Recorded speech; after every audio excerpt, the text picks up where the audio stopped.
तो हमने exercise 1.1 start किया है। तो उसमें क्वेश्चन 1 हमारा चल रहा है। क्वेश्चन 1 क्या था बेटा? Exercise 1.1, state which of the following are statements and justify in case of statement state its truth value. तो जस्टिफाई करना है, रीजन लिखना है वो क्यों स्टेटमेंट है, और या तो नहीं है तो क्यों स्टेटमेंट नहीं है, दोनों के रीजन लिखना है। और स्टेटमेंट है तो इसका ट्रूथ वैल्यू भी लिखना है, ट्रू है या फॉल्स है। तो हमने 4 क्वेश्चन तो कवर कर लिए। अभी 5वां क्वेश्चन देखो। Please get me breakfast. ये के यहाँ पे नहीं है, ब्रेकफास्ट।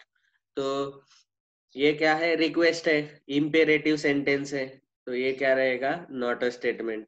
तो इसका रीजन जो है ये थर्ड जैसा ही आएगा। तो फिफ्थ के केस में सेंटेंस नंबर 5 फिफ्थ वाला सेंटेंस क्या है वो सेंटेंस लिख लेते हैं पहले। Please get me breakfast. Please, अच्छे से नोट लिख रहे हैं ना सब लोग? अच्छे से नोट्स लिखो ताकि आपको ये बाद में काम आएंगे। वैसे भी ये पार्ट बहुत ही आसान है। This is not a statement, सीधा लिख दिया। क्यों स्टेटमेंट नहीं है? Since it is request. Request बोलो या तो ये इम्पेरेटिव सेंटेंस है, आज्ञार्थी वाक्य में ये एक टाइप है रिक्वेस्ट वाला। सो इम्पेरेटिव सेंटेंस ऐसा लिखा तो भी चलेगा, सिंस इट इज रिक्वेस्ट और imperative sentence. Next, congruent triangles are similar. Congruent मतलब जो इक्वल ट्रायंगल्स रहते हैं दे आर सिमिलर। तो मराठी में आप बोलेंगे तो जो इक्वल ट्रायंगल, कॉन्ग्रुएंट ट्रायंगल मतलब इक्वल ट्रायंगल बोलेंगे। सिमिलर ट्रायंगल मतलब एक रूप जो है। तो congruent triangles are always similar, yes this is true. So congruent triangles are similar.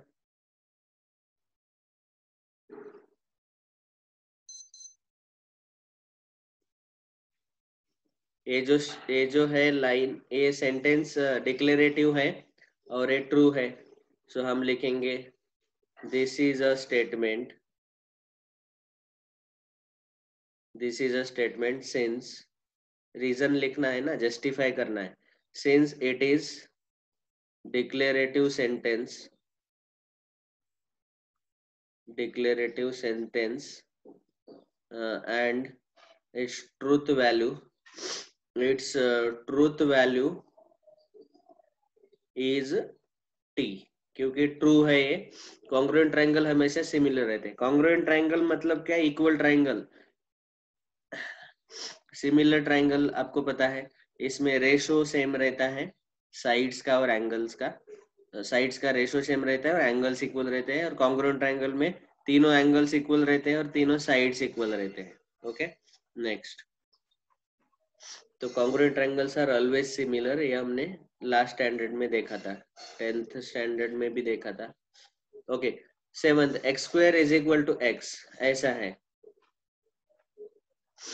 तो आप देखेंगे यहाँ पे अगर मैंने x का वैल्यू 1 डाला, x का वैल्यू 1 डाला तो उसके लिए ये ट्रू है। x का वैल्यू 0 डाला तो ये ट्रू है। लेकिन बाकी के x के वैल्यूज के लिए ये ट्रू नहीं है। करेक्ट, मतलब कभी ट्रू आ रहा है कभी फॉल्स आ रहा है, ये कभी खुशी कभी गम वाला है। तो इसीलिए ये स्टेटमेंट नहीं रहेगा। तो हम लिखेंगे आंसर में this is not a statement since it is an open sentence. Open sentence का मतलब है कि ये कभी ट्रू आता है कभी फॉल्स आता है सिचुएशन के हिसाब से। x इक्वल टू 0 लिखा और 1 लिखा तो इनके लिए ये दोनों इक्वल आएंगे, x square equal to x. लेकिन बाकी के x के वैल्यू के लिए ये ट्रू नहीं आएगा, फॉल्स आएगा। बस इतना लिखा तो काफी है। ओके, अभी ये स्टेटमेंट ही नहीं है तो इसका ट्रूथ वैल्यू भी नहीं आएगा। तो बहुत सारे बच्चे बोल रहे हैं कि सर ये इसका ट्रूथ वैल्यू क्या आएगा? अरे बेटा, जब स्टेटमेंट अगर हो तभी ट्रूथ वैल्यू आएगा ना। ये तो स्टेटमेंट ही नहीं है तो इसका ट्रूथ वैल्यू तो हम फिक्स ही नहीं कर सकते। समझ में आया ना? तो याद रखो ऐसा। 7th क्वेश्चन हो गया। अभी बचे हुए क्वेश्चन जो है ना, मैं क्या करता हूँ, यहीं पे डायरेक्ट आंसर बता देता हूँ, क्योंकि बहुत टाइम जाएगा लिखने में। आप खुद लिख लेना ये सारे 8 से लेके A15 तक। मैं यहीं पे लिख देता हूँ स्टेटमेंट है कि नहीं, और है तो क्यों है, नहीं तो क्यों नहीं है। देखो, a quadratic equation can not have more than 2 roots. तो आपको पता है कि क्वाड्रेटिक इक्वेशन में 2 रूट्स ही रहते हैं। और ये जो है, ये एक डिक्लेरेटिव सेंटेंस है, so we can say this is a statement since it is declarative sentence and its truth value is true है क्या फॉल्स है। देखो, quadratic equation can not have more than 2 roots. तो क्वाड्रेटिक इक्वेशन में आपने देखा था कि 2 रूट मिलते हैं, पता है ना। डेल्टा ग्रेटर देन 0 रहता है तो 2 रूट मिलते हैं, डेल्टा इक्वल टू 0 रहता है तो दोनों रूट इक्वल रहते हैं, और डेल्टा लेस देन 0 रहता है तो नो रियल रूट मिलता है। तो we can say a quadratic equation can not have more than 2 roots is a true statement. तो मैं सिंपली ऐसे लिखता हूँ, this is a statement and it is true. और इसका रीजन क्या आएगा, इट इज डिक्लेरेटिव सेंटेंस, है ना, है। डू यू लाइक मैथमेटिक्स, तो ये स्टेटमेंट बिल्कुल नहीं है। क्यों नहीं है, क्योंकि ये कौन सा टाइप का सेंटेंस है, इंट्रोगेटिव। इंटरोगेटिव मतलब प्रश्नार्थी वाक्य, इंट्रोगेटिव सेंटेंस है, इसीलिए ये स्टेटमेंट नहीं है। ऐसे मैंने क्रॉस किया मतलब this is not a statement, और उसके आगे लिखना है since it is interrogative sentence. समझ में आया। The sun sets in the west, ये डिक्लेरेटिव सेंटेंस है और ये ट्रू है। All real numbers are whole number, सारे के सारे रियल नंबर होल नंबर्स नहीं रहते, लेकिन फिर भी ये स्टेटमेंट है और ये फॉल्स है। ठीक है। Can you speak in Marathi, यहाँ पे फिर से क्वेश्चन पूछा गया। So this is not a statement since it is again interrogative. Interrogative मतलब क्या बेटा, प्रश्नार्थी वाक्य। Next, x square minus 6x minus 7 equal to 0 when x is equal to 7। तो आप यहाँ पे 7 सब्स्टिट्यूट करके देखो। 7 square 49 minus 6 into 7 42, 49 minus 42 7, 7 minus 7 0। तो x इक्वल टू 7 के लिए ये ट्रू आ रहा है, तो इसीलिए अभी हम बोलेंगे कि this is a statement, this is a statement since it is declarative and its truth value is true। ऐसा क्यों, क्योंकि यहाँ पे क्लियरली हमें बताया गया कि x का वैल्यू 7 है। ओके, समझ में आया ना।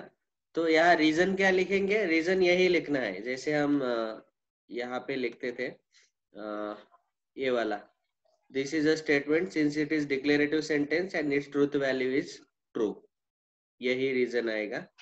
ओके, बाद में the sum of the cube roots of unity is 0। Sum of cube root of unity, तो क्यूब रूट ऑफ यूनिटी जो है वो टोटल 3 क्यूब रूट आते हैं यूनिटी के। एक 1 आता है और 2 कॉम्प्लेक्स नंबर रहते हैं। और sum of the cube roots of unity is 0, तो ये आपको पता रहना चाहिए, कॉम्प्लेक्स नंबर में आपने पढ़ा है। Is it really true, cube root of unity का सम 0 आता है। तो अब तक इतने जो आंसर्स लिखे मैंने, ये तो सबको समझ में आए ना। तो मैं ये आंसर डिलीट करता हूँ, और ये 14th क्वेश्चन जो है वो हम सेपरेटली सॉल्व करेंगे, सॉल्व करके देखेंगे कि sum of cube root of unity 1 आता है क्या नहीं। तो वो देखो अभी। तो बाकी के क्वेश्चन जो है 8 से लेके 14 तक 13 तक हमने सॉल्व किए वहीं पे बुक में। अभी 14th वाला जो क्वेश्चन है वो मैं यहाँ पे आपको सॉल्व करके दिखाता हूँ। देखो 14th वाला क्वेश्चन क्या है, the sum of cube roots of unity is 0। The sum of cube roots, the sum of cube roots of unity is 0। तो ये बहुत बहुत आसान है। एक्चुअली ये ट्रू है कि फॉल्स है ये पहले चेक करना है। तो सबसे पहले ये डिक्लेरेटिव सेंटेंस है, ये तो क्लियरली है। सो वी कैन से अभी ये ट्रू है या फॉल्स है हमें पता नहीं है, लेकिन मैं इसका एक्सप्लेनेशन दूंगा। पहले तो लिखेंगे दिस इज अ स्टेटमेंट, ये स्टेटमेंट है। Since it is declarative sentence, DECLARATIVE, declarative sentence,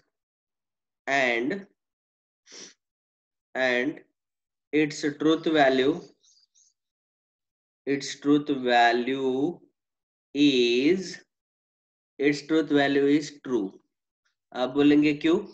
तो इसका रीजन देखो, एज, इसका रीजन मैं अभी आगे लिखूंगा। क्यूब रूट ऑफ यूनिटी जो है, तो as cube root of unity the sum of cube roots of unity that is, तो क्यूब रूट ऑफ यूनिटी ये तीन आते हैं, एक आता है 1, एक आता है -1/2 प्लस आई इंटू √3/2, ये दूसरा क्यूब रूट आता है, प्लस -1/2 माइनस आई √3/2। ठीक है, या तो आप इसको ऐसा भी बोल सकते हैं,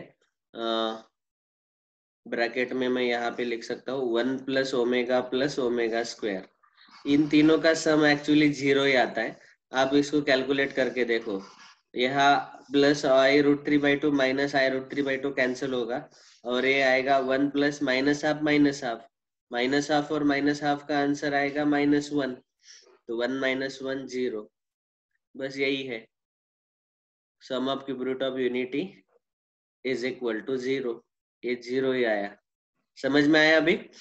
तो ये है इसका सॉल्यूशन। तो क्यूब रूट ऑफ यूनिटी जो है ये तीन आते हैं, 1 आता है, ओमेगा आता है और ओमेगा स्क्वायर। इनका सम हमेशा 0 रहता है, और इनके वैल्यूज ये है 1, ओमेगा का वैल्यू ए और ओमेगा स्क्वायर का वैल्यू ए। ओमेगा के दोनों वैल्यू है एक्चुअली, लेकिन उसके स्क्वायर का वैल्यू उसका उल्टा आता है। तो यहाँ से हमें पता चल गया कि sum of cube roots of unity 0, ये ट्रू है। अगला, इट रेन्स हेवीली, ये क्या है? Is it a statement? तो स्ट्रेट बोलो this is not a statement. क्यों? क्योंकि ये ओपन सेंटेंस है। ओपन सेंटेंस है इसलिए स्टेटमेंट नहीं, क्योंकि रेन्स हेवीली, कभी रेन हेवीली करेगा कभी नहीं करेगा, it depends on the situation. तो इसीलिए हम बोलेंगे this is not a statement since it is open sentence. इतना क्लियर हो गया? तो हमने अब तक एक्सरसाइज 1.1 का पहला क्वेश्चन कंप्लीट कर लिया, जिसमें हमने क्या डिस्कस किया? Statement and is truth value, और तीसरा पॉइंट था ओपन सेंटेंस। इसी टाइप का सॉल्व एग्जांपल भी ले लेते हैं। देखो, ये तो सॉल्व है बुक में, आपको देख के पता चल जाएगा इसके सॉल्यूशंस, फिर भी हम अभी डिस्कस कर रहे हैं। 6 × 4 = 25। एक्चुअली 6 4 जा 24 आता है, लेकिन इन्होंने 25 दिया है। लेकिन ये डिक्लेरेटिव सेंटेंस है और ये फॉल्स है। ठीक है, ये स्टेटमेंट नहीं है क्योंकि ये ओपन सेंटेंस है। ओके, ये भी स्टेटमेंट नहीं है क्योंकि इंट्रोगेटिव है, प्रश्नार्थी है, interrogative. Quadratic equation has 2 real roots, तो इसके 2 रूट्स आएंगे, x = 2 और x = 3। आप इसको सॉल्व करके देखो। 6 के ऐसे फैक्टर जिनका एडिशन सब्ट्रैक्शन -5 है, तो -2 और -3 आएगा, और इसको सॉल्व करने के बाद x का वैल्यू 2 और x का वैल्यू 3 आएगा। मतलब यहाँ पे आपको 2 आंसर्स मिलेंगे, x = 2, 3। तो इट हैज 2 रियल रूट्स, हाँ है। So this is a statement and it is true statement. समझा? Please sit down. ये तो स्टेटमेंट नहीं है क्योंकि यहाँ पे क्या है? रिक्वेस्ट है। या तो आप ऐसा बोलो दिस इज रिक्वेस्ट, या तो ऐसा बोलो इम्पेरेटिव सेंटेंस। इम्पेरेटिव, ये डिक्लेरेटिव नहीं है, इम्पेरेटिव है। The moon revolves around the earth, yes this is a statement and it is true. Every real number is a complex number, yes declarative है और ट्रू है। ही इज ऑनेस्ट, ये statement नहीं है क्योंकि ये ओपन सेंटेंस है। Square of prime number is a prime number, prime number मतलब आपको पता है 2 3 ये सब 2 3 5 7, इनका स्क्वायर ले लो, तो 2 का स्क्वायर आएगा 4, 3 का स्क्वायर 9, 5 का स्क्वायर 25, 7 का स्क्वायर 49, ये नंबर ऑब्जर्व करो, इन्होंने क्या बोला, square of prime number is a prime number. 4, 9, 25, 49 prime number है क्या? नहीं है। तो इसका मतलब एक्चुअली ये स्टेटमेंट है, क्योंकि ये डिक्लेरेटिव सेंटेंस है, लेकिन ये फॉल्स है। समझा ना? नहीं तो कुछ कुछ स्टूडेंट लिखते हैं this is not a statement. अरे ये स्टेटमेंट है लेकिन ये फॉल्स है। ठीक है, तो क्योंकि ये डिक्लेरेटिव रहना चाहिए, डिक्लेरेटिव के साथ साथ उसका ट्रूथ वैल्यू हमें पता रहना चाहिए, या तो ट्रू या तो फॉल्स। तो फॉल्स भी आता है तो उसको लिखना है दिस इज अ स्टेटमेंट। देखो 9th का आंसर इन्होंने क्या लिखा है नीचे, समझ में आए ये सब आंसर? आप खुद लिख लेना, ये डिस्कस कर लिया, सॉल्व एग्जांपल थे, मैं क्लियर कर देता हूँ इसको। देखो नीचे 9th का जो आंसर है, इन्होंने क्या दिया है 9th का answer, it is a statement which is false, hence its truth value is f। समझा ना? तो स्टेटमेंट है 9th वाला ये। इसके सारे आंसर यहाँ पे दिए हैं, आप डिस्कस कर लेंगे। अभी अगला टॉपिक है logical connectives, simple and compound statements. तो ए वाला हेडिंग आप डाल के रखो, this we will discuss in the next part. Okay, logical connectives, simple and compound statements. Alright, thank you.